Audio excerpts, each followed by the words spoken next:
Estamos en nuestro capítulo 3 de estimaciones, donde justamente queremos hacer lo que su compañero decía, ¿no?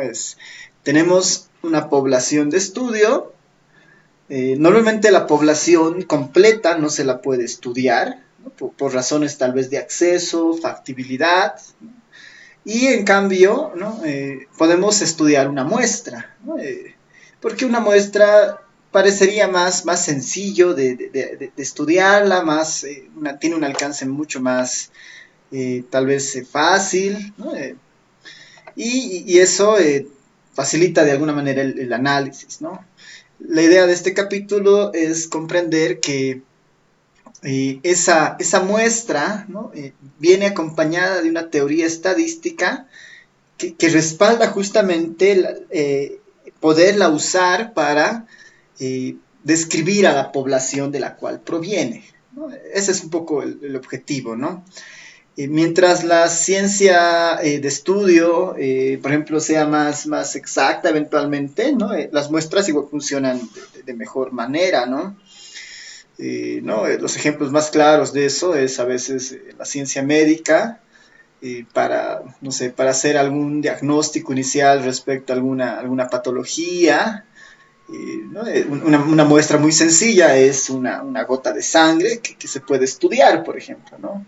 No es que nos sacan toda la sangre y nos estudian, ¿no? Sino que basta una gota de sangre como una muestra de referencia para entender lo que puede estar sucediendo con nuestro cuerpo, ¿no? Ese es un ejemplo interesante porque, por ejemplo, ¿no? La sangre tiene un comportamiento relativamente homogéneo, ¿no? Uno podría pensar que la sangre en las diferentes partes es muy parecida, por eso no importa dónde salga la muestra, va a dar una información medio certera de todo el sistema sanguíneo, digamos, ¿no? Entonces, esos ejemplos son así muy ideales, pensando que una gota basta como para entender a todo el universo de estudio. Pues nuestro objetivo es ese, ¿no? Es sacar una muestra que nos permita comprender a la población de la cual proviene, ¿no? Ahora, a partir de esa muestra, ¿no? Aquí teníamos algunos conceptos, ¿no? Muestreo y estimaciones. A partir de esa muestra que nosotros obteníamos del universo, ¿no? Nuestro objetivo era finalmente aproximarnos a alguna característica o identificar alguna característica de interés en el universo.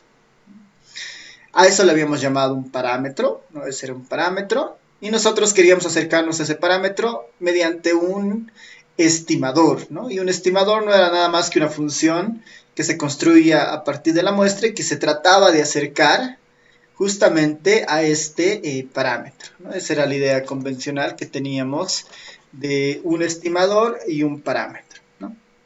Ahora, es importante mencionar que hay diferentes maneras en las que nosotros nos podemos acercar a este parámetro, ¿no? Hay diferentes maneras.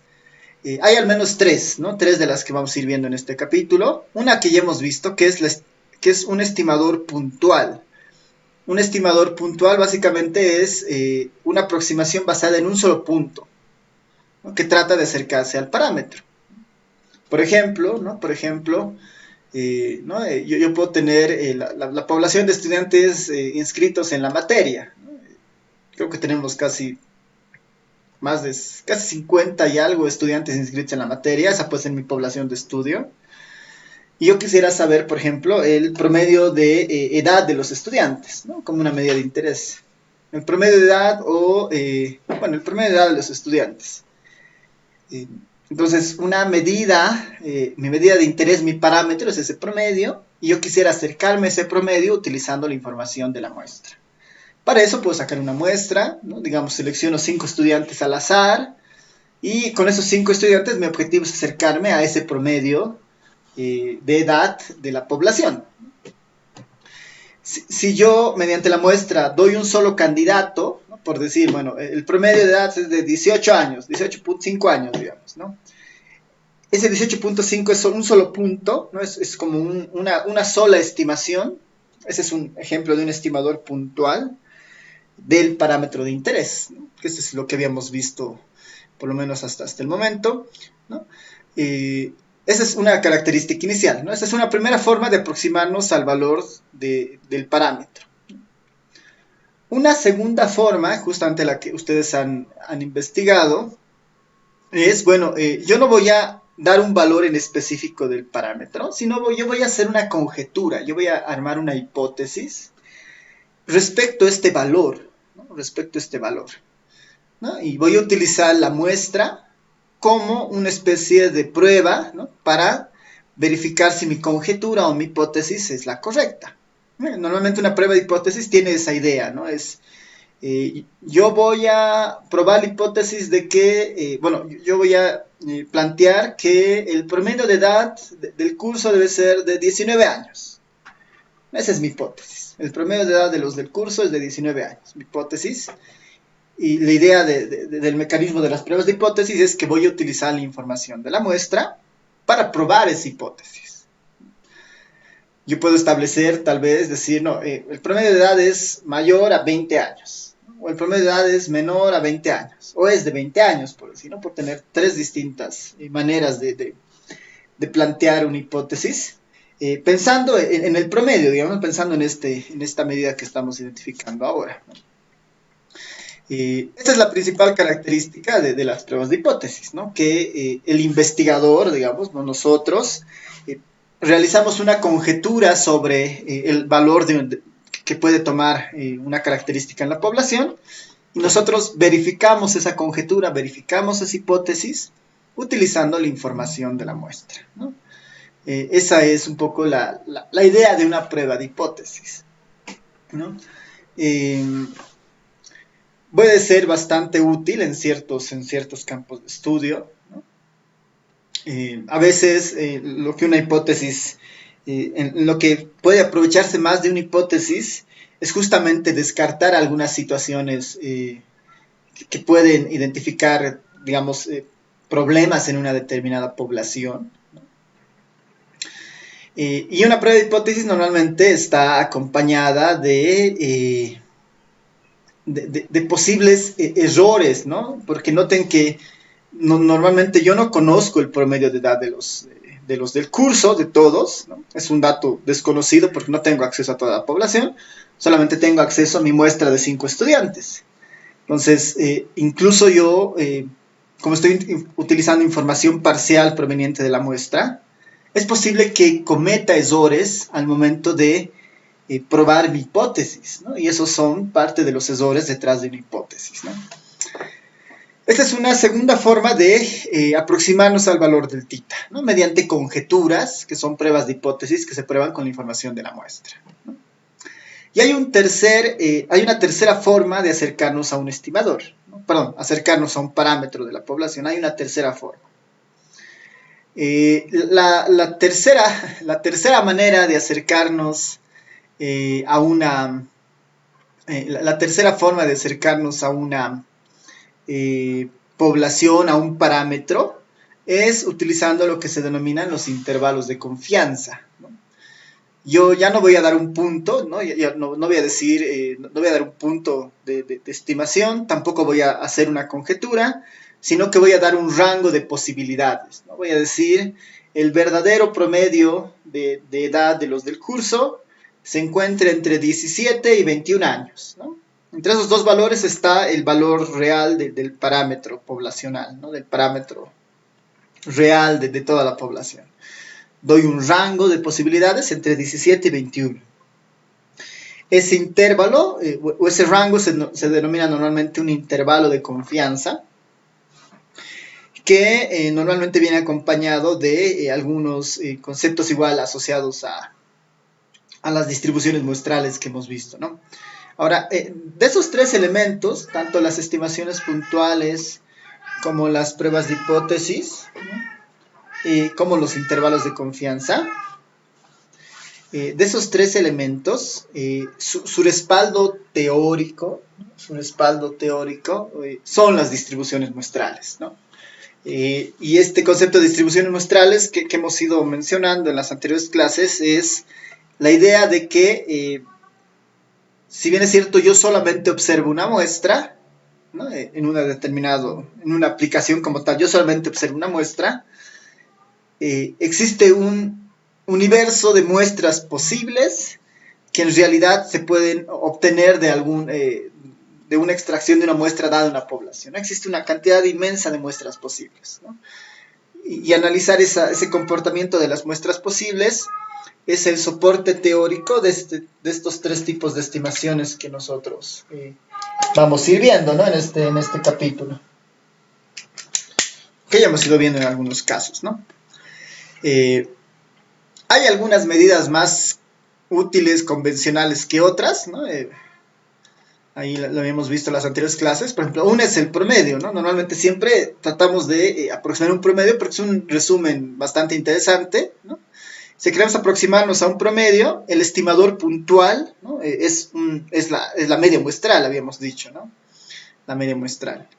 En ocasiones estamos interesados en contrastar la diferencia de dos promedios, ¿no? Como la diferencia de medias, y el estimador muestral para la diferencia de medias, por ejemplo, igual es la diferencia de medias muestrales, ¿no? De esas dos poblaciones. Otro estimador interesante, por ejemplo, es el total, ¿no? Es una cantidad una suma de elementos de un universo, ¿no? De este habíamos hecho varios ejemplos. Y un estimador de por ejemplo, un estimador bastante bueno, que cumplía ciertas características que habíamos visto en las anteriores clases, era el total, ¿no? Era el total basado en el tamaño de la población multiplicada por la media muestral, ¿no? Ese era su estimador puntual, digamos, ¿no? Estimador puntual lo estoy llamando justamente porque esto me va a dar un solo resultado que trata de acercarse a este, ¿no? Ese es el estimador puntual. Para la proporción, una manera similar, ¿no? Para acercarme a la proporción, que es como una aproximación a un porcentaje, ¿no? Por decir, la proporción de hombres o la proporción de mujeres en el curso, la proporción de personas que utilizan lentes, ¿no? La proporción, no sé, de animales con cierto color de ojos, con cierto color de pelaje, digamos, ¿no? Con cierta característica especial. Esa es una proporción. Se la aproximaba con la proporción muestral, ¿no? Porque finalmente la proporción era un caso muy particular de la media, ¿no? Ese era otro de las medidas interesantes. Y esas son finalmente como que lo más habitual, ¿no? Para trabajar. En el libro guía van a ver que normalmente casi todo trabaja únicamente con la media, ¿no? Pero es importante que ustedes conozcan, ¿no? Que hay otro tipo de estimadores, ¿no? Hay otro tipo de estimadores que se pueden utilizar, ¿no? Hay otro tipo de estimadores que se pueden utilizar. Y uno de los soportes básicos de esto justamente era el teorema del límite central, ¿no? Que veíamos ya las últimas clases. Y el teorema del límite central conectaba este capítulo con el anterior, ¿no? ¿Por qué? Porque nos decía que, bueno, ya estás tú utilizando la media como una guía, digamos, para acercarte al promedio poblacional. Y el teorema del límite central te va a dar un impulso porque te va a conectar con la distribución normal, ¿no? Y lo que dice es que con muestras relativamente grandes, la media muestral se comporta como una distribución normal, ¿no? Se comporta como una distribución normal con estas características, nos decía, ¿no? Con estas características, y bueno, ahí habíamos visto algunos ejemplos para denotar, y estábamos viendo justamente la distribución muestral para la media con muestras de 30 o más, ¿no? Y ahí nosotros efectivamente decíamos que la media muestral tiene el comportamiento de una normal, que tiene su centro en la media que se observa en la muestra, y esta varianza o esta medida de variabilidad, ¿no? Ahí habíamos terminado la anterior clase, ¿no? Ahí habíamos terminado la anterior clase. Y tal vez aquí, como tarea, esto ha quedado en el Classroom, ¿no? Podemos ya ir mencionando algunas cosas muy rápidas. Por ejemplo, ¿no? De manera general, ¿no? De manera general, para la distribución muestral, ¿no? Para la distribución de la media muestral, en realidad, de la media muestral, ¿no? De manera general, para la distribución de la media muestral, ¿no? Podemos mencionar lo siguiente, ¿no? Podemos mencionar lo siguiente.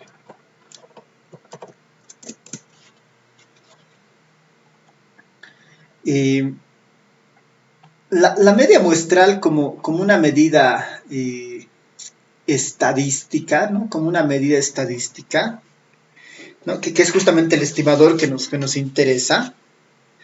Eh, es, Vamos a poner dos aspectos, ¿no? De manera general, ¿no? Para cualquier distribución de la media muestral podemos mencionar lo siguiente, ¿no? Eh, el primer concepto es que es un estimador insesgado, como ya lo habíamos dicho, es un estimador insesgado, ¿no? Es un estimador insesgado, de tal forma que el concepto de estimador insesgado era que el valor central, ¿no? Su valor central, que no es nada más que esta idea de sacarle la media a todas las medias posibles, que en términos de probabilidad se escribe un poco de esta forma. La esperanza la esperanza de esta media muestral o el valor esperado de esta media muestral es exactamente igual al parámetro, ¿no? Es exactamente igual al parámetro, ¿no? Al mu, ¿no? Esa es una característica en general, ¿no? que va a suceder. Y la segunda característica es la variabilidad de esta media muestral, ¿no? La variabilidad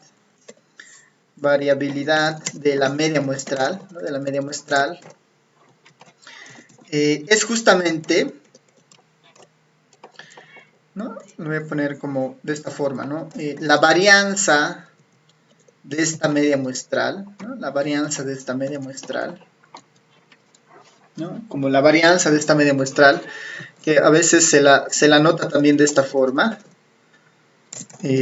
sigma cuadrado de x barra. Esta varianza de esta media muestral no es otra cosa que no es otra cosa que la varianza de los datos, ¿no? La variación que existe en los datos, el sigma cuadrado que alguna vez veíamos, dividido entre n. Esta es otra cosa que siempre va a suceder, ¿no? Sin importar si la muestra es pequeña o grande, ¿no? Siempre va a ser la media un estimador insesgado y la variación de esta media muestral siempre va a tener esta forma, ¿no? Sigma cuadrado sobre n, ¿no? Y en esa misma línea, ¿no? El estimador de esta, ¿no? La estimación de esta varianza, ¿no? La estimación de esta varianza, dado que noten que este valor de acá es poblacional, el sigma cuadrado es un valor de la población que nosotros no tenemos acceso necesariamente. ¿No? Nosotros no tenemos acceso a ese valor, entonces la estimación de la varianza, ¿no? La estimación de la varianza viene dada por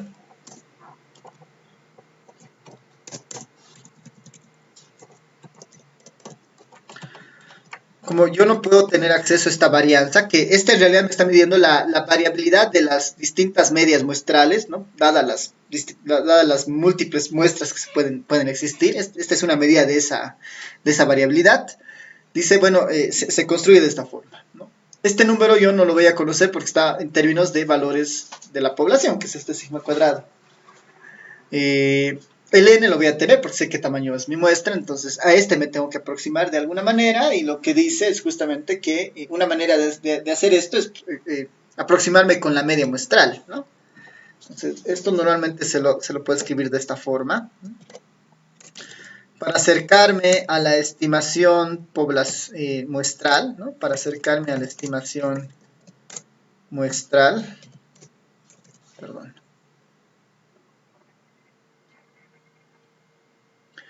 Para acercarme a la estimación muestral,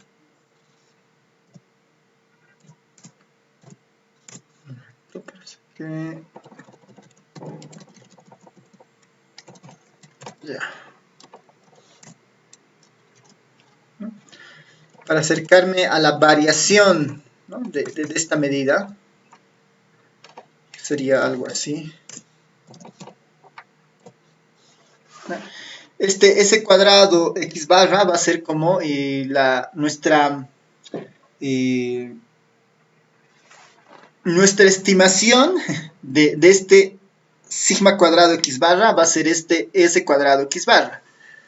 Para acercarme a la variabilidad que existe de la media muestral con la información de mi muestra, lo único que yo voy a hacer es aproximarme de esta manera, ¿no? Con la variabilidad de los datos, que básicamente es el S cuadrado, dividido entre n. Al sigma, que es el valor o la varianza poblacional, voy a aproximarme a ese valor con el S cuadrado, ¿no? Que es la varianza muestral. Esta es la varianza muestral que la veíamos en el capítulo 1. Entonces, esto también se va a dar de manera general, aunque no tenga una muestra mayor a 30, ¿no? La muestra mayor a 30 siempre me va a permitir utilizar la distribución normal. Pero de manera general, estos casos siempre se van a dar, ¿no? Era lo que decíamos en la anterior clase también, ¿no? X barra se distribuye de una manera como una normal, pero esta también se la puede aproximar de esta manera con información de la muestra, ¿no? Con su centro en X barra y su varianza dada como S cuadrado n, ¿no? Que es exactamente este de acá, S cuadrado n, ¿no? Esta última relación,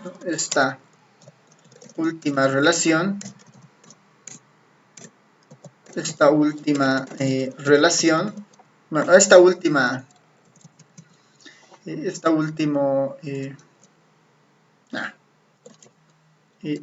último valor, bueno, más que valor,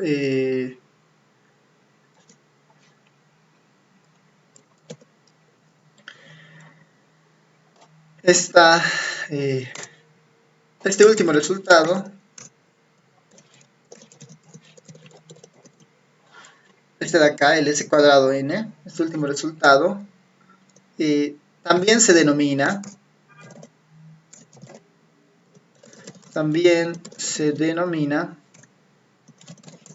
el ESOR estándar, ¿no? El ESOR estándar de la media muestral, ¿no? De la media, ¿no? El ESOR estándar de la media, ¿no? El ESOR estándar del estimador de la media,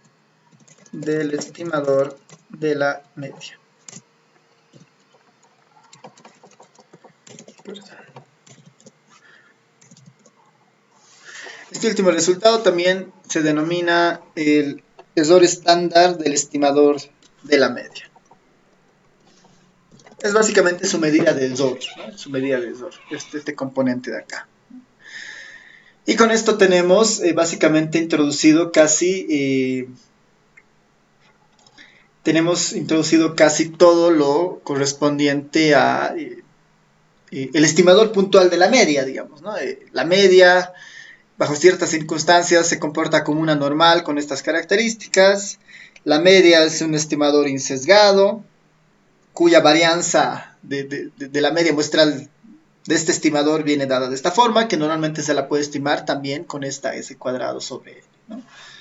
Eso es lo que estamos mencionando en este punto, ¿no? Antes de entrar a nuestras pruebas de hipótesis, vamos a hacer un ejercicio ya en este punto que creo que es bien necesario, ¿no? Un ejercicio.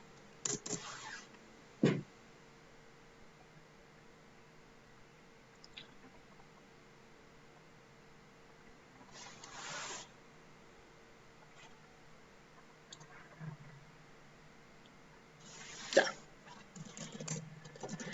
Se tiene, no se observa, no, bueno, se tiene el dato de la altura de 12, ¿no? Se tiene el dato de la altura de 12 plantas, ¿no? De 12 plantas. A ver, vamos a mejorar esto.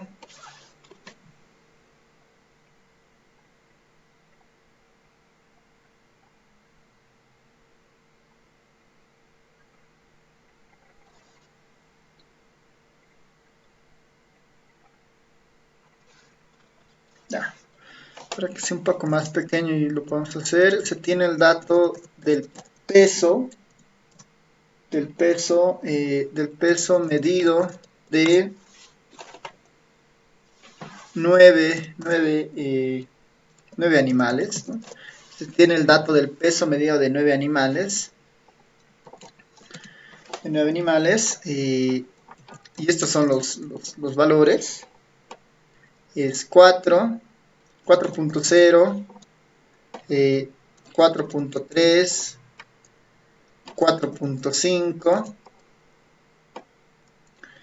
4.6, 4.7, 4.8, 4.3, 4.8, 4.9 y un 4.9 más. A ver, tenemos hasta ahí 1, 2, 3, 4, 5, 6, 7, 8 y nos falta más, uno más, 5.1. Tenemos estos 9 pesos de 9 animales, ¿no? Se tiene el dato del peso. Se tiene el dato del peso medido en kilogramos, ¿no? En kilogramos de una muestra de 9 animales, ¿no? Se tiene el dato del peso medido en kilogramos de una muestra de 9 animales. De 9 animales. Obtener, ¿no? Obtener la media muestral, ¿no? Obtener la media muestral,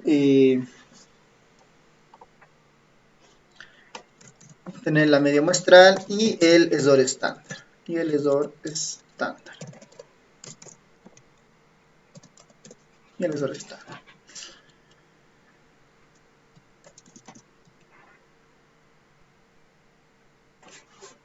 Ya, ese sería este primer ejercicio, ¿no? Lo vamos a poner como un ejercicio 1.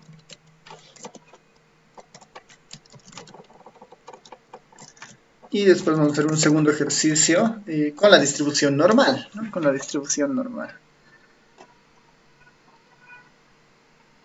Bueno, no, este primer ejercicio mejor.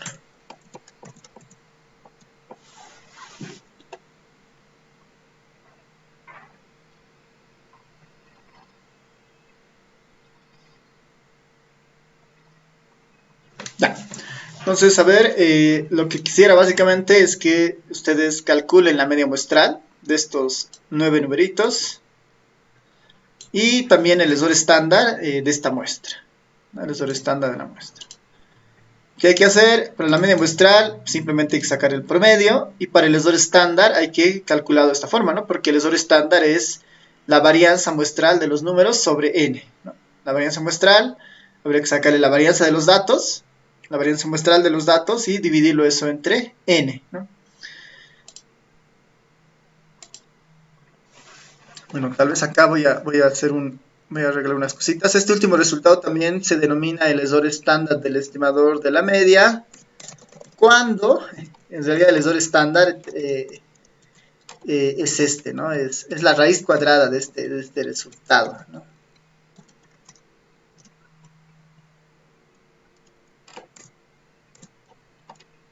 Este es la raíz cuadrada en realidad de este resultado.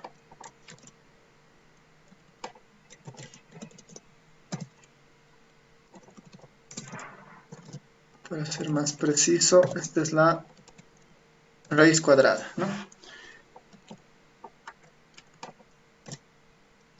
Este también se llama el ESOR estándar, ¿no? Este es el ESOR estándar de la media muestral, ¿no? Este es el ESOR estándar, ¿no? Que es la raíz cuadrada de este, ¿no?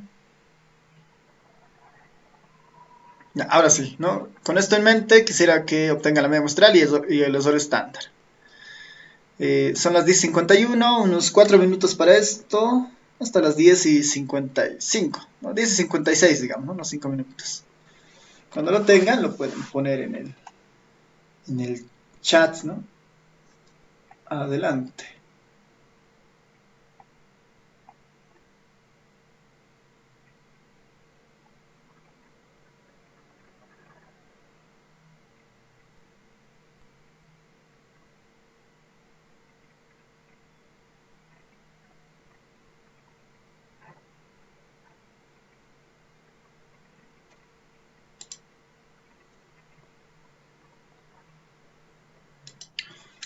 ¿Qué tal? ¿Cómo les ha ido? ¿Alguien tiene la media de los 9 numeritos?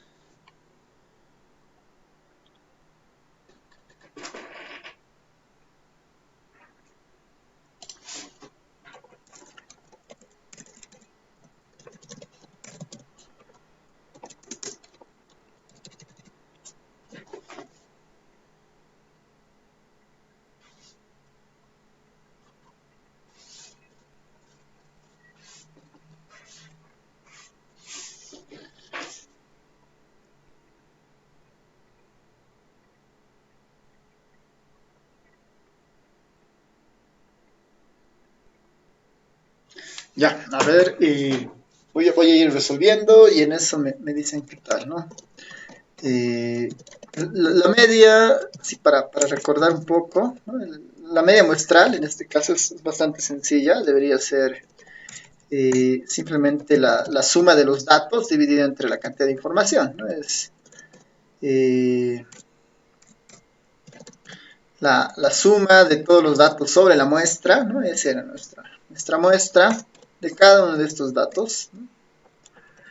Dividido entre la cantidad de información, ¿no? En este caso la cantidad de la muestra.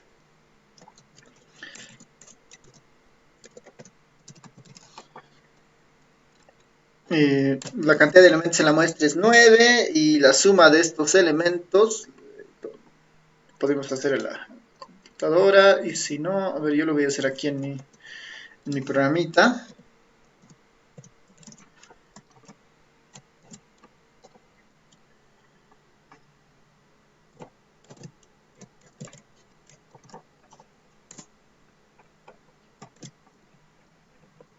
Ahí están los 9 numeritos.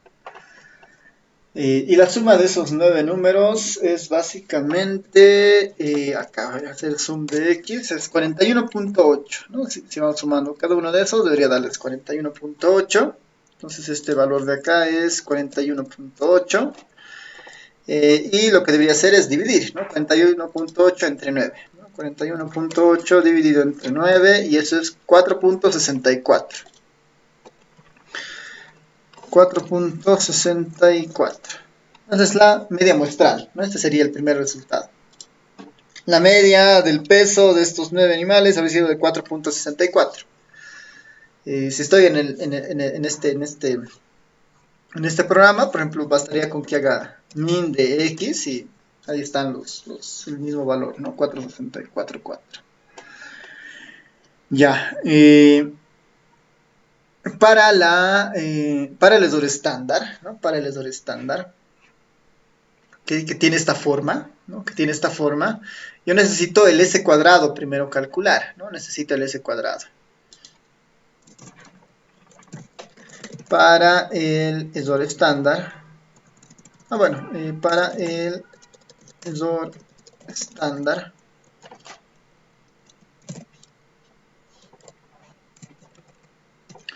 para el esdor estándar, lo que necesito primero es el s cuadrado, que no es nada más que la varianza muestral, ¿no? Y la varianza muestral para nosotros tenía diferentes formas, ¿no? O maneras de calcular más rápidas, más cortas, ¿no? La fórmula más larga era, por ejemplo, la sumatoria, nuevamente todo sobre la muestra, de las xi menos x barra, todo esto elevado al cuadrado. Puede ser una fórmula larga de calcular nuestra varianza muestral y una alternativa a esta, ¿no? Y una alternativa a esta debería ser hacerlo más o menos así, ¿no?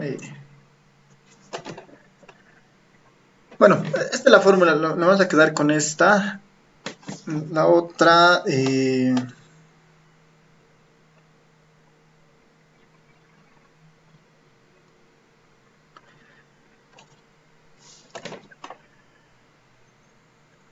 la vamos a poner de esta forma. Ahora, esta varianza muestral, ¿no? Si están trabajando desde sus calculadoras científicas, las estudiantiles, esta es bastante sencilla de calcularla, ¿no? Eh, y si no, ¿no? Aprovechando que todavía estamos en lo virtual, hay varias formas, ¿no? Uno podría utilizar un Excel y calcular estos 9 numeritos. eh, o incluso, ¿no? Hay páginas que nos resuelven esto bien rápido, ¿no? Hay páginas web que nos resuelven esto. En mi caso es mucho más directo, ¿no? Con este software basta con que yo le ponga var de x y me va a dar la varianza, ¿no? Que es esta, ¿no? 0.1152. Este valor finalmente es 0.1153, por ejemplo, ¿no? Siendo bien exactos. Eh, es la manera bien, bien directa utilizando el software. Si uno quiere, digamos, podemos irnos al Excel. Yo tengo un Excel parecido. O bueno, ni siquiera, ¿no? Voy a abrir el ¿no? Aprovechando que estamos aquí, voy a aprovechar en abrir el Excel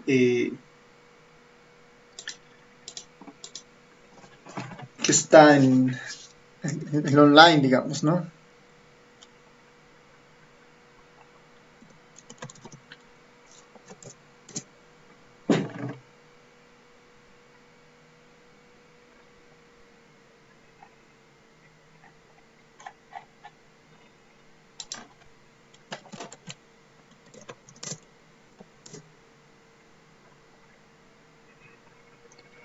Ya, lo único que deberían hacer para utilizar este Excel, si quieren hacerlo desde una hoja de Excel, digamos, ¿no? Tal vez más cómodo, pueden poner el Google Docs. El que nos interesa es ¿no? El Google Sheets, que es el parecido al Excel. Vamos a ver.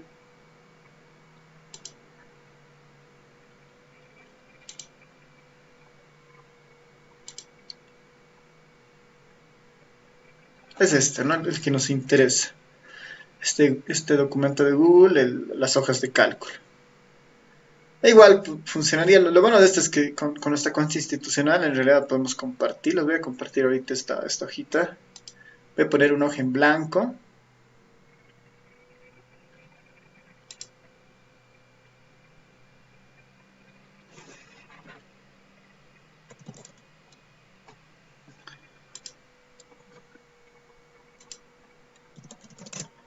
Clase es 104.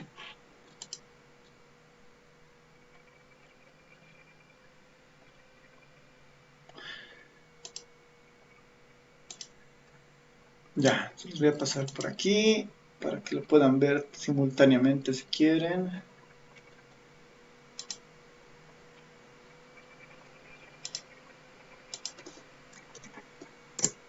Ya.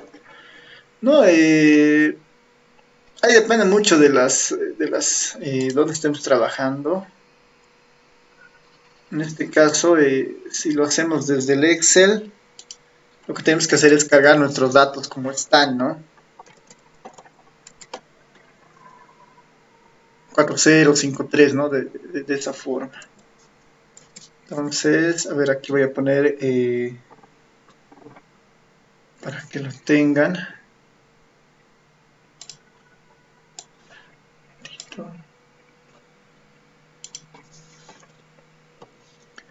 Este es 4, simplemente 4, 4,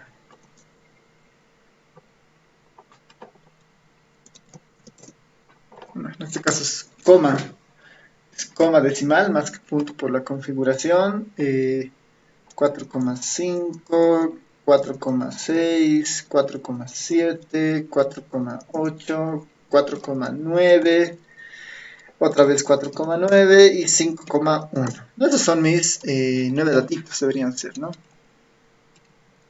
Voy a bajar un poco.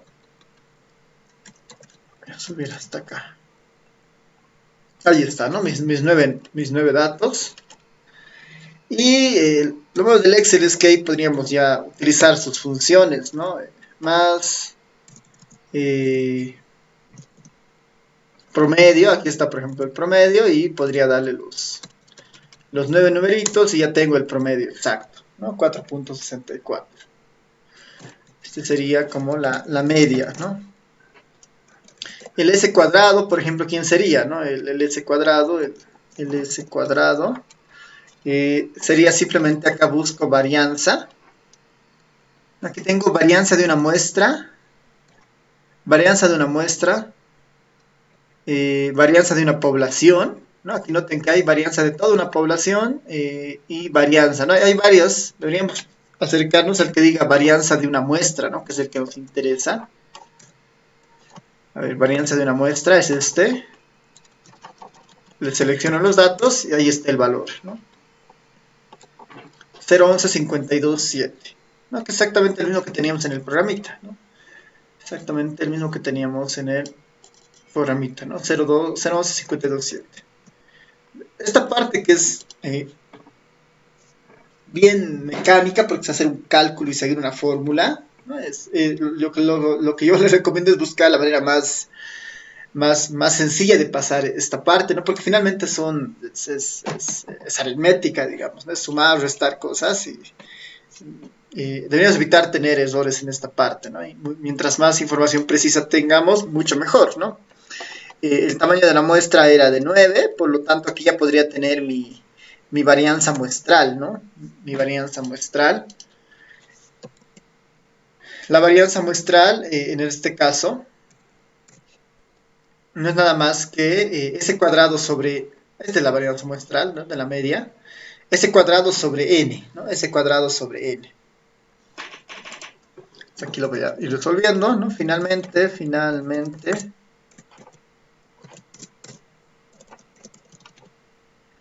el S cuadrado de X barra, el S cuadrado de X barra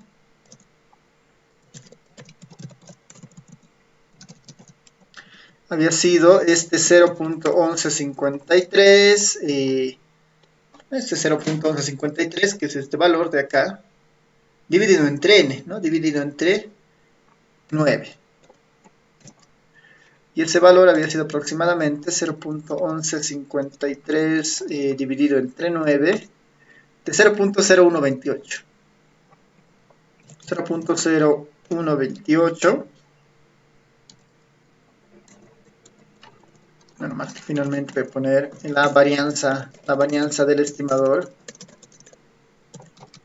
Ahora sí, finalmente, ¿no? Finalmente el error estándar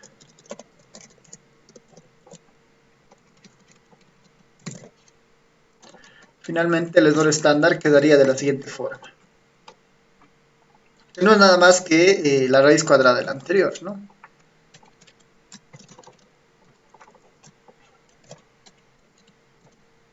Este sin el cuadrado sería la raíz cuadrada y este número sería la raíz cuadrada de este valor, ¿no? Que es ese, si le sacamos la raíz cuadrada es 0.1131, ¿no? 0.1131, 0.1131. 32, ¿no? Redondeando, 0.1132. Este sería el error estándar, ¿no? Este sería el error estándar, que es la raíz cuadrada de este número de acá.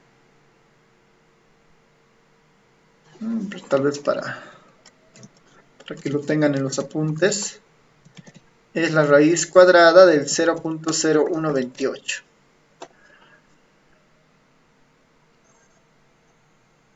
Y ya está, ¿no? Ya tendríamos nuestro ejercicio resuelto. Si uno quiere hacerlo en el Excel, igual, ¿no? Acá sería la varianza del estimador, digamos, ¿no? La varianza del X barra, y este sería el error estándar del X barra, ¿no? La varianza simplemente sería el S cuadrado dividido entre 9, y este sería la raíz, ¿no? La raíz cuadrada del anterior. Está el 0.32, ¿no? 0.32. En cualquiera de los dos resultados que podamos hacer, tenemos ya un camino, digamos, ¿no? Para resolver esto, ¿no? Y piensen que estos son 9 numeritos, ¿no? En la práctica tenemos no sé, 50, 100, 200 observaciones, ¿no? Y ahí el Excel igual nos puede seguir ayudando o capaz podemos utilizar otro software estadístico, ¿no? Ya. Esto para conocer bien las propiedades de nuestro estimador de la media, ¿no? Que es justamente una medida para aproximar un dato poblacional, ¿no? Aquí podemos decir que el estimador dice que el promedio del peso de estos animales es de 4,64 con un error estándar de 0,1132, ¿no? Con un error estándar de 0,1132. Este error estándar está tratando de aproximar la variabilidad que existe en la distribución de las muestras. ¿No? Es una aproximación utilizando la información muestral, ¿no? De la variabilidad que existe en las distribuciones de las muestras. Que dada que es una muestra pequeña, no podemos afirmar que necesariamente es una normal, pero sí podemos dar estos resultados, ¿no? Como una aproximación a la variabilidad de la información que existe. Ya. Preguntas, consultas hasta esta parte.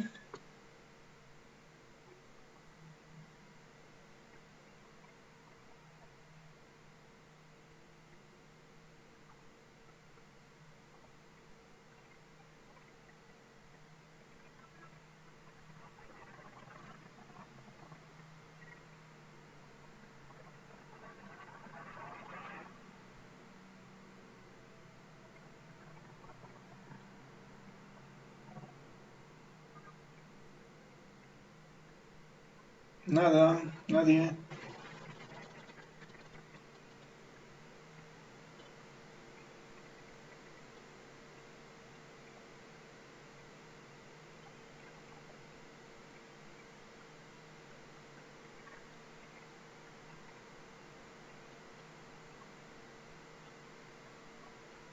Ya.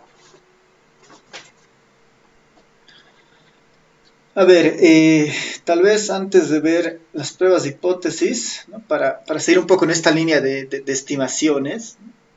Vamos a ver lo que es un intervalo de confianza, ¿no? Antes de ver las pruebas de hipótesis, vamos a ver lo que es un intervalo de confianza, ¿no? Los intervalo de confianza, o también límites de confianza, ¿no? Los límites de confianza, ¿no? Lo que es un intervalo de confianza.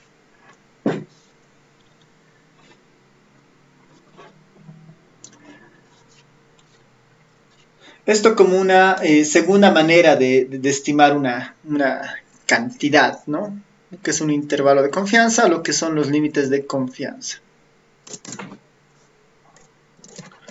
Una segunda forma de aproximar, ¿no? Una segunda forma de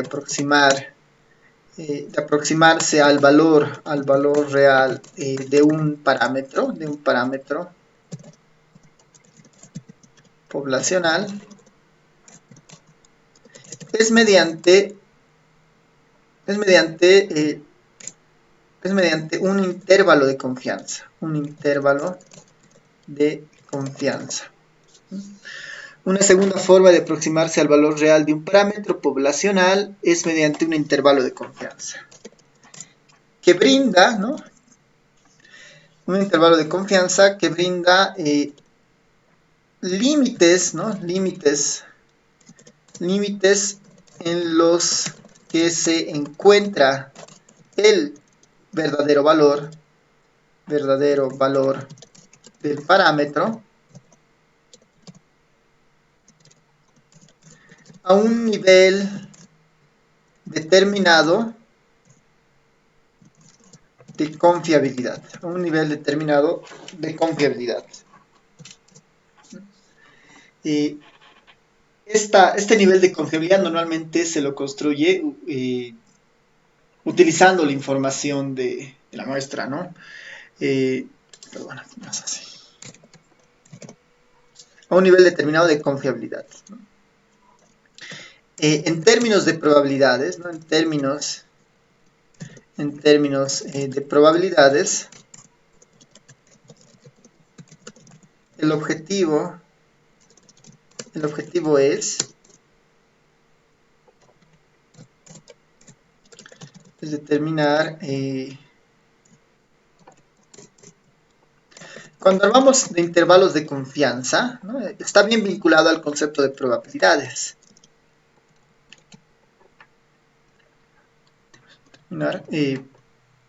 Y lo que queremos es encontrar un límite inferior, ¿no? Un límite inferior, lo vamos a poner como un L, ¿no? Y un límite superior, que lo vamos a poner U, en donde se puede estar moviendo el verdadero valor del parámetro, ¿no? El verdadero valor de la población, el parámetro, ¿no? Nuestro objetivo en este punto es encontrar un límite L y un límite U, de tal manera que el parámetro se encuentre entre estos dos, con cierto nivel de confiabilidad, ¿no? Es decir, que nosotros queremos maximizar esta probabilidad, ¿no? Queremos maximizar esta probabilidad. Y a eso le vamos a llamar 1 menos alfa, ¿no? Que normalmente este es el conocido como un nivel de confiabilidad, ¿no? Este es el nivel de confiabilidad. Nosotros queremos encontrar un límite L y un límite U, ¿no? De este parámetro poblacional de interés, de tal manera que esta probabilidad sea lo más alta posible, ¿no? Esa probabilidad le vamos a llamar 1 menos alfa. Este es el nivel de confiabilidad asociado a este intervalo de confianza, ¿no? Este intervalo de confianza dado por L y dado por U. Es nuestro nivel de confiabilidad, ¿no? Si queremos nosotros maximizar esta probabilidad, ¿no? Dado que vamos a aproximarnos con una medida o con la información de la muestra, obviamente esta probabilidad no puede ser 1 porque sería certeza y la certeza significa tener toda la información. Como no la tenemos, la idea es que este alfa de acá, ¿no? Sea cada vez más pequeño, ¿no? Mientras sea más cercano a 0, este nivel de confiabilidad sería mucho más alto, ¿no? Sería mucho más alto. Esa es un poco la idea. Este valor alfa, se conoce, ¿no? Se conoce como la significancia, ¿no? Como la significancia, y sus valores más usuales son de 0.01, así como el valor más pequeño que normalmente toma, 0.05 y 0.01. 0.1, ¿no? Estos son los tres valores más comunes que toma este valor alfa, ¿no? Esta letra alfa, que es normalmente conocida como la significancia. Que respectivamente representan el 99%, 95% y 90% de confiabilidad. Cuando un alfa toma el valor de 0.01, ¿no? Estamos hablando de un nivel de confiabilidad del 99%. Cuando el alfa toma un valor de 0.5, estamos hablando de un nivel de confiabilidad del 95%, y cuando el alfa toma un valor de 0.1, estamos hablando del 90% de confiabilidad. Esos son valores usuales, tradicionales, que se utilizan más en diferentes ciencias. Van a ver que en la parte de biología, ¿no? En la mayoría de los ejemplos, casi el valor más usual es el del 0.5. ¿no? Eso sucede tanto en ciencias económicas, financieras, ¿no? Las administrativas, y también en el caso de biología. Y muchas veces el 0.05 y el 0.01 son los más usuales, ¿no? 99% y 95% de confiabilidad. Ya las ciencias médicas son las que utilizan un valor de confiabilidad mucho más alto, ¿no? Porque finalmente esta medida, cuando veamos las pruebas de hipótesis, está asociada a los errores que podemos cometer al tomar una decisión en una prueba de hipótesis. ¿No? Por eso la idea es que ese valor sea mucho más pequeño, ¿no? Nos queremos equivocar lo menos posible, porque un error en las ciencias médicas se traduce en la mortalidad, ¿no? de los individuos que toman, digamos, algún medicamento o pasan por algún tratamiento, ¿no? Entonces está asociado muchas veces a esos valores. Para nosotros estos van a ser los más comunes, 0.01, 0.05, 0.1. Ya, ¿cómo nos acercamos a estos valores? Ahora, la pregunta es, bueno, cómo, o qué forma, ¿no?, tendrá este límite L y este límite U, ¿no? Esa es un poco la idea, ¿no? El objetivo, ¿no? El objetivo de los, el objetivo, el objetivo ahora es determinar la forma de los límites, es, L y U, ¿no? Nuestro objetivo sería ahora entender los límites, la forma que tendrían esta L y esta U, ¿no? L normalmente se utiliza de lower, ¿no? Así de algo, de un límite inferior, y U está haciendo relación a upper, ¿no? De un límite superior, ¿no? Por eso utilizamos la L y la U tradicionalmente para verificar o para mencionar estos límites de conformidad, ¿no? Entonces, la duda en este punto es cómo construyo esta L y cómo construyo esta U, ¿no? Y eso va a depender mucho del estimador con el que estemos trabajando, ¿no? Esto depende, ¿no? Esto depende del estimador con el que se trabaje.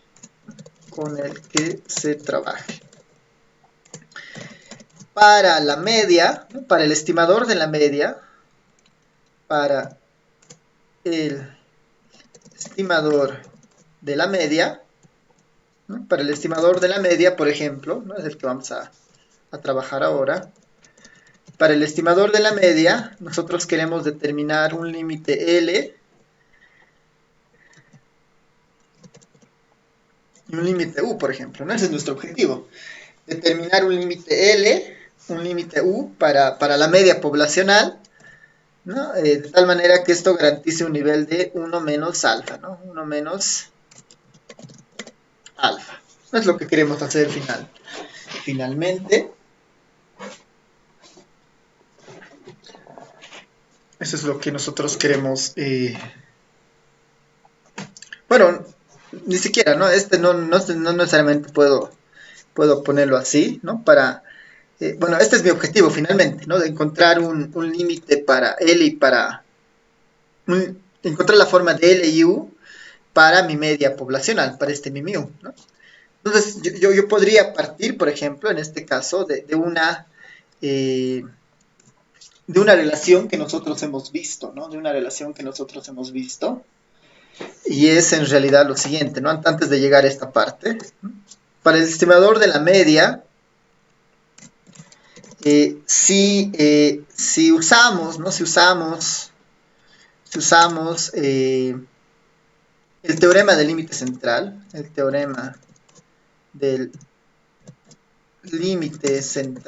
¿no? Si usamos el teorema del límite central, sabemos que si damos por sentado la existencia del teorema del límite central, sabemos lo siguiente: que esta media muestral, ¿no?, esta x barra, se va a distribuir como una normal, ¿no? Se va a distribuir como una normal, con su centro en mu y su varianza dada por, ¿no?, sigma cuadrado sobre n, ¿no? Sigma cuadrado sobre n.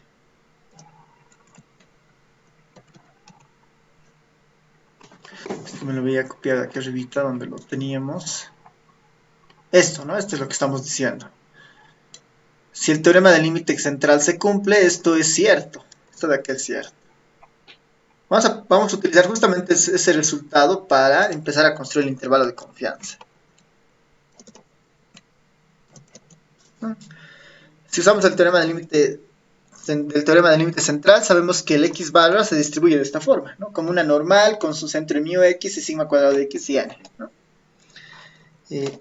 Ahora, ¿no?, si consideramos, ¿no?, si realizamos una transformación,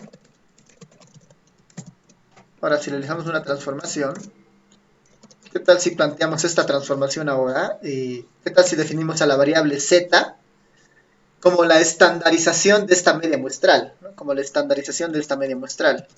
¿Recuerdan cuando veíamos la distribución normal? La estandarización era un proceso bastante sencillo, que era restarle la media y dividirla entre su desviación estándar. Si hacemos eso, estaríamos haciendo algo así, ¿no? Al x barra, ¿no? A este x barra yo le voy a restar su media, ¿no? Su media es mu de x, ¿no? Su media es mu de x, y le voy a dividir entre su desviación estándar.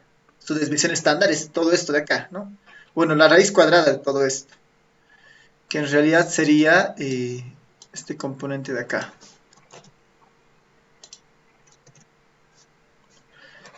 Este sin el cuadrado y este en raíz.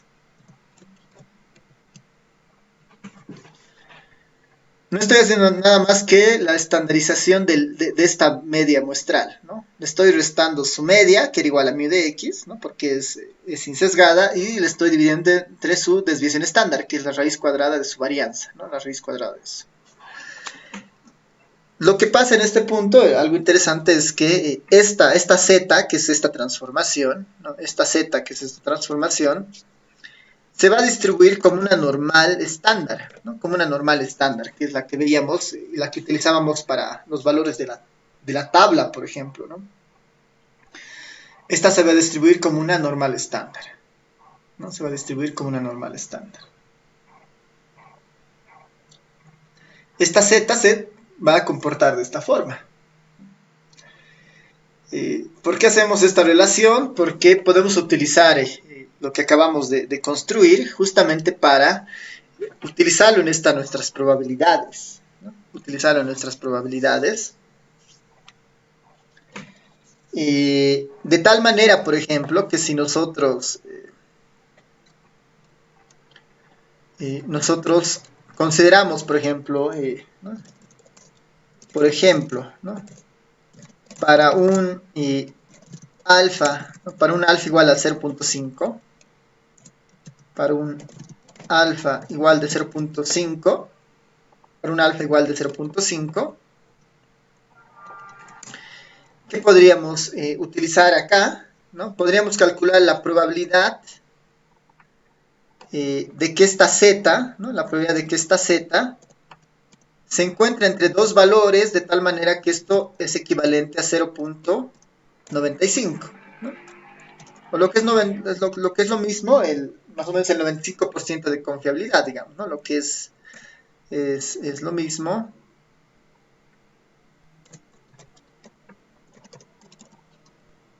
El 95% de confiabilidad es lo que estamos diciendo acá.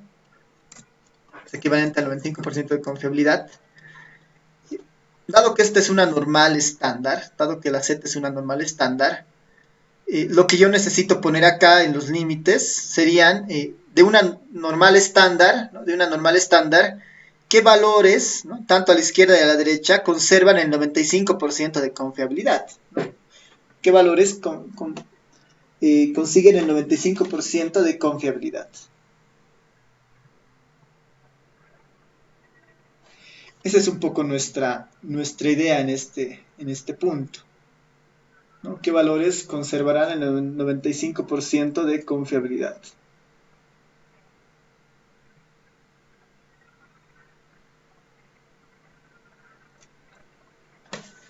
Y esos valores normalmente son los valores que están en la tabla de la distribución normal, ¿no? Que los podríamos denotar de esta manera, ¿no? Este valor corresponderá al z de tablas, ¿no? Al z de tablas negativo por un lado, que conserve un nivel de alfa medios, ¿no? Un nivel de alfa medios, ¿no? Es decir, en este caso 0.05 medios a la izquierda y 0.05 a la derecha, ¿no? Estoy buscando exactamente estos dos valores. El z que conserve 0.05 medios a la izquierda, 0.05 a la derecha. De tal manera que esto sea el 95% de confiabilidad. Esos son los valores que estoy estoy buscando en realidad en este punto. A ver, para entender esta última parte de manera gráfica, vamos a recordar un poco de la normal estándar, ¿no? Para que tengan en mente lo que estamos haciendo.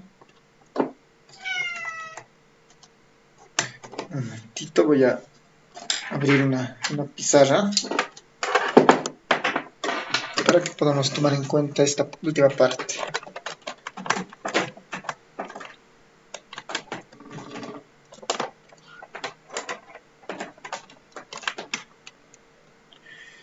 Ya, a ver, un momentito.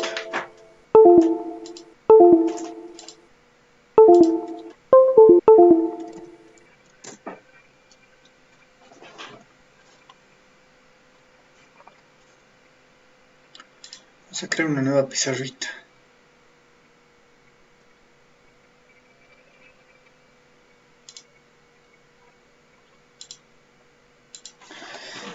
¿Cuál es la idea en el fondo, ¿no? De estos intervalos de confianza? ¿No? A ver, lo vamos a dividir en dos partes porque en realidad estamos utilizando ya acá el teorema del límite central, principalmente para utilizar el concepto de la media, ¿no? Ese es nuestro puente, digamos, para esta parte. No, y es un poco, tiene un poco esta idea, a ver. Voy a dividir ahora sí en dos partes. Estamos diciendo por un lado que esta x barra se distribuye como una normal, ¿no? Con su centro en mu de x y su varianza como sigma cuadrado sobre n. Eso es lo que estamos diciendo, ¿no? Por un lado. Esta es la distribución, estamos diciendo que la distribución muestral de la media tiene el comportamiento como una normal, ¿no? En términos de gráficos, ¿no? Estamos diciendo más o menos que, ¿no? Esta mi media muestral tiene un comportamiento como una normal. De tal manera que el centro de esta normal, ¿no? De tal manera que el centro de esta normal es exactamente igual al mu de x, ¿no? Al parámetro. Es lo que decimos. ¿Cuál es la idea de un intervalo de confianza? ¿No? Es tratar de aproximarnos a esta distribución muestral y decir, bueno, yo quiero encontrar un límite L, ¿no? Y un límite U. Yo quiero encontrar un límite L y un límite U, de tal manera de garantizar, ¿no? Como esta distribución normal finalmente, el área debajo de la curva son probabilidades, ¿no? Todo esto son probabilidades, ¿no? De tal manera de garantizar que entre el L y el U, ¿no? Se encuentra el 95% de la probabilidad, ¿no? En nuestro ejemplo particular, cuando el alfa es igual a 0.05, estamos diciendo que esta área debajo de la curva debería ser igual a 95%. Lo que implica, ¿no? Que estos otros pedazos que están sobrando deberían valer, ¿no? Este de acá es el equivalente a 1 menos alfa. Este debería valer alfa medios y este debería valer también alfa medios. De tal manera que si yo sumo alfa medios más alfa medios alfa más 1 menos alfa es 1, ¿no? Todo esto siempre debería valer 1 en términos de probabilidades, ¿no? Todo lo que está debajo de la curva siempre debería valer 1, ¿no? Entonces, este pedacito de acá vale alfa medios, este pedacito vale de acá alfa medios. Si alfa vale 0.05, este valdrá 0.05 medios, ¿no? 0.05 dividido entre 2 y este valdrá también lo mismo, 0.05 dividido entre 2, ¿no? Y así tengo, este valdrá 95%, que es equivalente en términos de probabilidades a 1 menos alfa, que sería 0.95, ¿no? Así tengo toda la probabilidad contenida, ¿no? Esto es lo que idealmente yo quisiera hacer, encontrar la forma de L y encontrar la forma de U, ¿no? Encontrar la forma de L y encontrar la forma de U. Normalmente nosotros no podemos trabajar con una normal que tenga estos valores, ¿no? Normalmente no podemos trabajar con una normal que tenga estos valores porque no hay una tabla normal para estos valores, ¿no?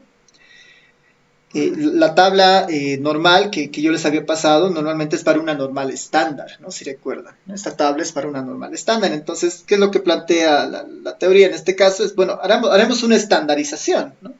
Haremos una estandarización con una variable z que tenga x barra menos su promedio, mu de x, esta sobre su desviación estándar que sería sigma sobre n, ¿no? Sigma sobre la raíz cuadrada de n. ¿No? Esta es la estandarización. De tal manera que este z se comporte como una normal estándar, ¿no? Y la normal estándar tiene parámetros de 0 y 1. En ese escenario, ¿no? Lo único que la transformación hace es trabajar nuevamente con una normal, pero con estas características.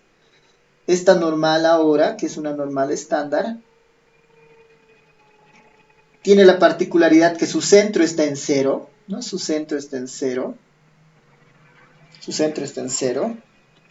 Y esta normal estándar ya tenía características bien interesantes, ¿no? Si recuerdan, ¿no? A menos 3, a una desviación, a 1 se encontraba el 68%, a 2 se encontraba casi el 95% y a 3 se encontraba casi el 99%, ¿no? Aquí teníamos, si quieren, el menos 1, el menos 2 y el menos 3. Aquí teníamos el 1, el 2 y el 3, ¿no? Esa era un poco la idea de la forma de esta distribución normal estándar, ¿no? Entonces, como hemos hecho la transformación, queremos hacer algo muy parecido en este lado, ¿no? Queremos encontrar un límite, ¿no? Un límite L y U, un límite L y un límite U, de tal manera que esto me garantice que todo este pedazo, ¿no? Que todo este pedazo igual valga el 95%, igual valga el 95%, el 95%. Este valga el 2.5%, no el alfa medios, este valga el 2.5%. Estos son el alfa medio, ¿no? Este pedacito y este pedazo de acá, ¿no? Y esto parece un poco más fácil porque lo que me está pidiendo en realidad es de una distribución normal estándar encontrar el L que acumule hasta este punto 2.5% de probabilidad y acumule hasta este punto, ¿no? Todo lo que está por abajo en términos de área o por la derecha que acumule el 2.5 de probabilidad, ¿no? Lo que tengo que encontrar son estos valores de acá, ¿no? De alguna manera lo que me pide en este punto es la probabilidad, ¿no? de que esta nueva variable z, entre el punto que esté acá, ¿no? que corresponde al z de alfa medios, ¿no? de z de alfa medios negativo, va a ser un valor negativo, z de alfa medios, y el otro valor que va a ser exactamente el mismo, z de alfa medios, pero positivo, va a ser el mismo porque por simetría de la normal, este valor es exactamente el mismo valor que este, solo que este es positivo y este es negativo, de tal manera que esto sea equivalente a 0.95. No es lo que estamos un poco construyendo en términos gráficos, ¿no?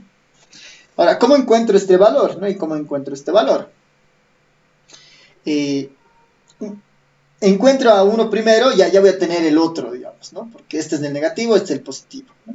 Yo necesito encontrar el punto de acá, ¿no?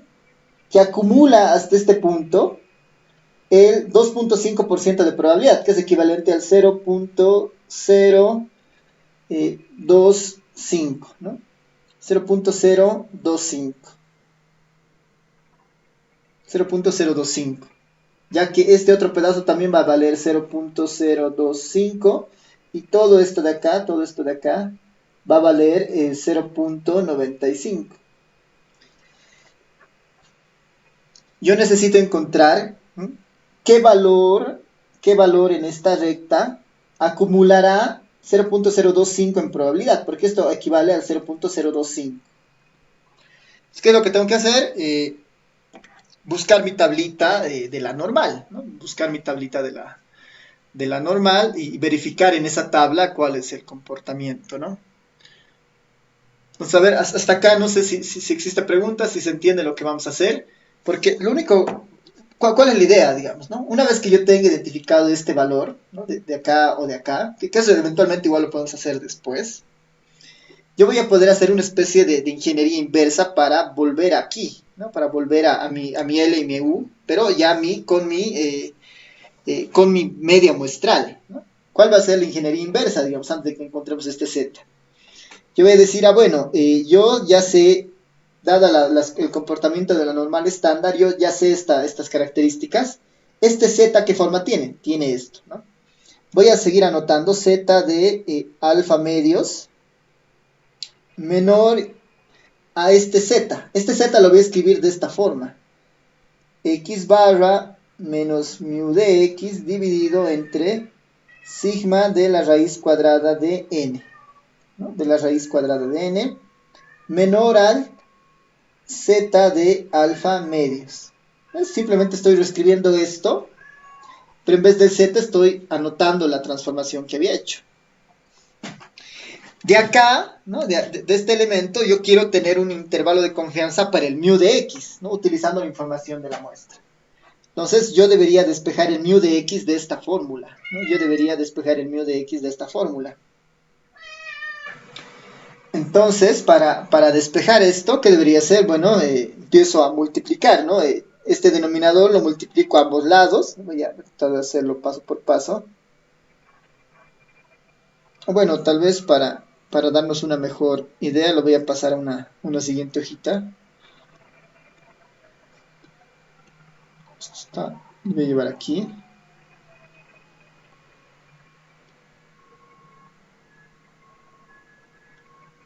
Continuar aquí, ¿ya? Lo que yo quiero hacer es la probabilidad del menos z de alfa medios menor al x barra menos mu de x dividido entre sigma cuadrado de x raíz cuadrada de n menor al z de alfa medios, ¿no? En teoría todo esto, en términos de probabilidad, se está conservando, ¿no? Se está conservando en términos de probabilidades. Esto es igual a 1 menos alfa, ¿no? Esto se está conservando exactamente igual. Lo que quiero hacer es desarrollar esta parte, ¿no? Puedo empezar a despejar el mu de x. Si multiplico por sigma cuadrado, bueno, esto no es sigma cuadrado, es simplemente sigma. Puedo llevar el denominador a multiplicar a ambos lados. Menos z de alfa medios multiplicado por sigma raíz cuadrada de n. Sigma raíz cuadrada de n.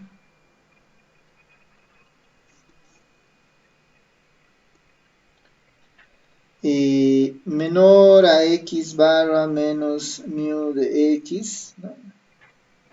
Menos mu de x, aquí z de alfa medios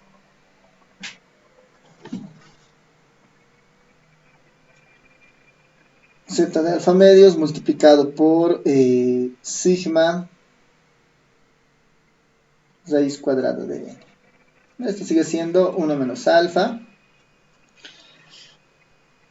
Las desigualdades no se alteran, ¿no? Porque este número siempre es positivo, ¿no? La varianza siempre es positiva, el tamaño de la muestra siempre es positivo, cociente entre positivos va a ser siempre positivo, así que ahí no hay mucho más cambio que hacer. Lo que puedo hacer ahora es como que llevar el x barra, ¿no? A todos, ¿no? Llevar el x barra. Mi objetivo es dejar el mu de x suelto, ¿no? Mi objetivo es dejar el mu de x suelto. Entonces, una opción es multiplicar a todo por menos 1, ¿no? A todo por menos 1. Y las desigualdades van a cambiar, ¿no? Pero a ver, ustedes estarán de acuerdo que si multiplico a todo por menos 1, el x barra lo llevo después a los otros lados. Debería yo llegar a algo así. X barra menos z de alfa medios de sigma sobre raíz cuadrada de n menor a mu de x x barra más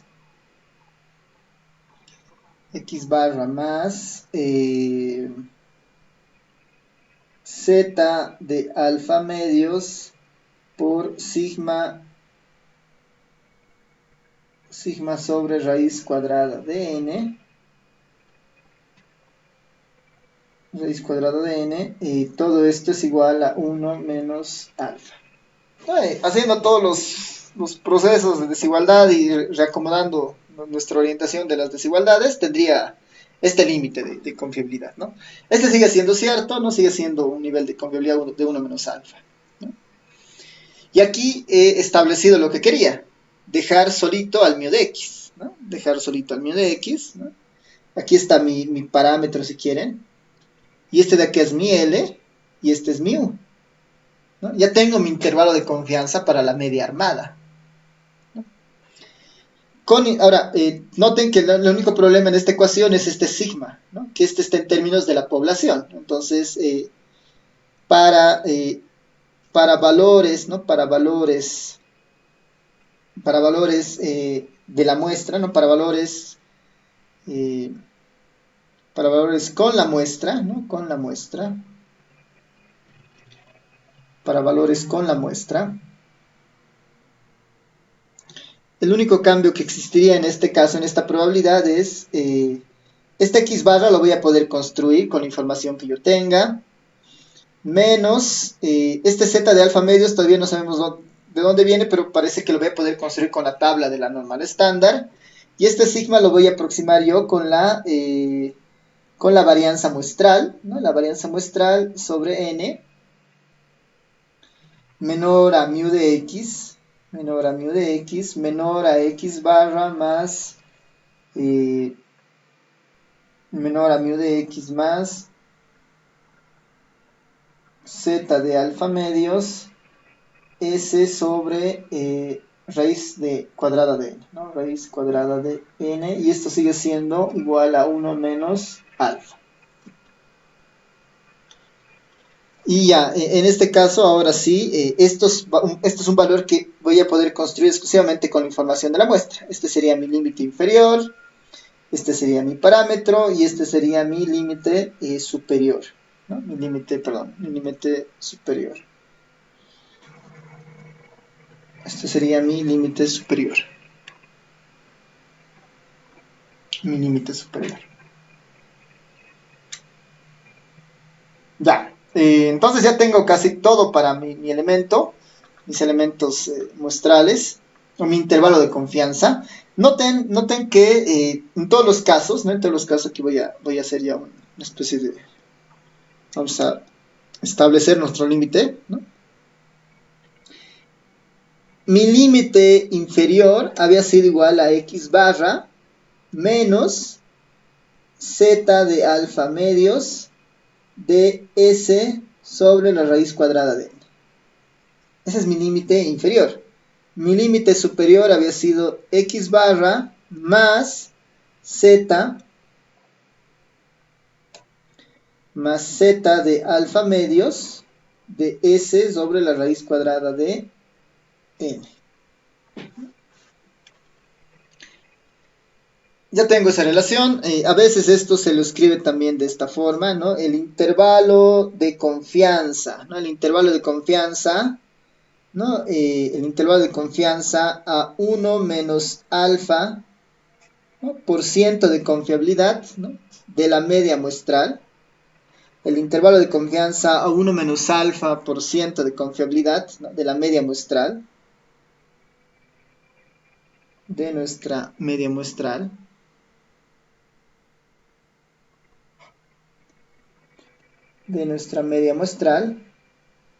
Perdón, el intervalo de confianza de la media poblacional, ¿no? El intervalo de confianza a este nivel de confiabilidad de la media poblacional había sido dado por x barra más menos, porque aquí noten que el término después del signo es exactamente el mismo, ¿no? Más menos, el elemento que proviene de la tabla normal, ¿no? Que es este z de alfa medios, multiplicado por la varianza, bueno, en este caso la raíz cuadrada de la varianza, que es este s, ¿no? Es nuestra desviación estándar, ¿no? Sobre la raíz cuadrada de n, ¿no? Este es el intervalo de confianza para la media muestral. Este es el intervalo de confianza para la media muestral. Suponiendo, ¿no? Suponiendo que estamos utilizando el teorema del límite central, ¿no? Esto funciona bastante bien cuando n es mayor o igual a 30. Esa es un poco la idea. Cuando n es mayor o igual a 30 vamos a poder utilizar este intervalo de confianza que utiliza el teorema del límite central como una estrategia para construir nuestro intervalo de confianza. Acá el único detalle que nos está faltando es, bueno, qué forma tiene este z de alfa medios, ¿no? ¿Qué forma tiene este z de alfa medios? En realidad, ese valor son números bien convencionales que se utilizan a veces en estadística, ¿no? Pero para entender más o menos de dónde viene, vamos a recordar rápidamente acá, ¿no? Quiero encontrar el valor, este z de alfa medios, que, por ejemplo, para el 95%, acumula un 2.5% de probabilidad de este lado, ¿no? Acumula un 2.5% de probabilidad a este lado, ¿no? Voy a retomar o recordar nuestra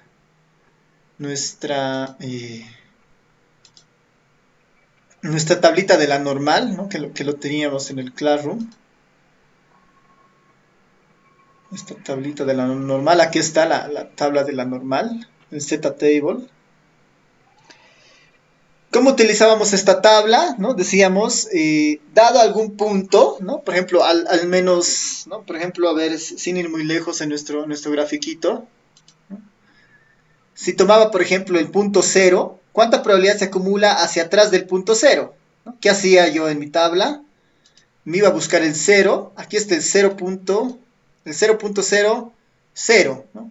Hasta el 0 se acumula el 0.5 de probabilidad. Eso sabíamos manejar con nuestra tablita de la normal estándar, ¿no? ¿Qué es lo que quiero yo ahora? Es como un proceso inverso.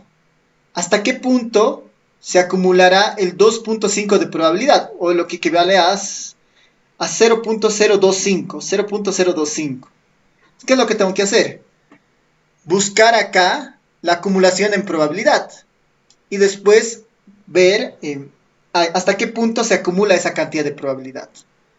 Mi valor es 0.025.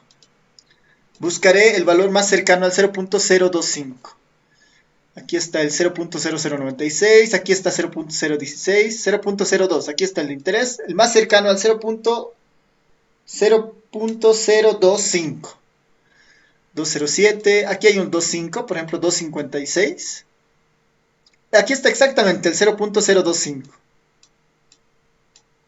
Aquí está el 0.025. No. Se acumula el 0.025 de probabilidad, lo que equivale al 2.5%. Se acumula el 0.025. ¿En qué punto? En el punto menos 1.96. Hasta el menos 1.96 se acumula el 0.025 de probabilidad. Lo que es lo mismo, en este punto estamos diciendo que aquí, en este punto, había sido equivalente al menos 1.96. Por simetría, en el otro lado, este va a ser 1.96, pero positivo, ¿no? 1.96. Normalmente estos valores se los encuentra de esa forma, ¿no? Se los encuentra de esa forma. Así que aquí, ya para concluir esta parte, este z de alfa medios, vamos a poner aquí con este color, este z de alfa medios, son valores relativamente comunes dependiendo del valor del alfa, ¿no? Dependiendo del valor del alfa, digamos, con un alfa de, hemos dicho los más convencionales es de 0.10, de 0.05 y de 0.01, ¿no? Esos son los valores más comunes del alfa, hemos dicho. Nuestro interés ahora sería ¿qué forma tendrán el Z, ¿no? El Z de alfa medios para esos valores, ¿qué forma tendrán? Acabamos de ver que cuando el alfa vale 0,5, ¿no? El alfa medios vale exactamente 1,96 en nuestra tabla. Cuando vale el alfa 0,1, este Z de alfa medios vale 1,64. Y cuando el alfa vale 0,01, este vale 2,58. Estos tres son los valores más usuales, ¿no? Más usuales para construir nuestros intervalos de confianza. Cuando yo les pida construir un intervalo de confianza al 95%, es calcular la media, calcular su varianza, o en este caso, notan, este es el error estándar, ¿no? Este es su error estándar, por si acaso. Calcular su error estándar. Y como es el 95% de confiabilidad, bueno, lo único que necesitamos es, en vez del Z de alfa medios, poner 1,96. Si fuera al 95, al 90% de confiabilidad, ¿no? Que es este es equivalente al 90%, este es equivalente al 95%, es equivalente al 95% de confiabilidad, y este es equivalente al 99% de confiabilidad. Si les pido el 99% de confiabilidad, este Z de alfa medios va a tomar el valor de 2,58. Entonces, todo se simplifica bastante por el uso del teorema del límite central, que nos permite utilizar la normal, y la normal nos permite usar la normal estándar, usar los valores de tablas, y básicamente usamos la normal por el teorema del límite central, que nos dice que cuando las muestras son grandes, la distribución muestral de esta media se comporta como una normal, ¿no? Entonces, ahí esa es un poco la conexión para los intervalos de confianza. Y cuando veamos las pruebas de hipótesis, nuevamente vamos a volver estos puntos, ¿no? Igual vamos a utilizar la normal para empezar a probar nuestras hipótesis, ¿no? Entonces, con esto ya tenemos nuestro intervalo de confianza para la media, ¿no? Que tiene justamente esta forma, ¿no? Y aparece, ¿no? Haciendo estas relaciones, ¿no? Estos supuestos de normalidad y estos arreglos utilizando los conceptos de la normal que habíamos visto en el anterior capítulo. Ya. Preguntas, comentarios hasta esta parte. Ya para ir cerrando nuestra sesión. La siguiente clase vamos a hacer un ejemplo de esta parte. Y ya con eso estamos casi listos para entrar a las pruebas de hipótesis, ¿no?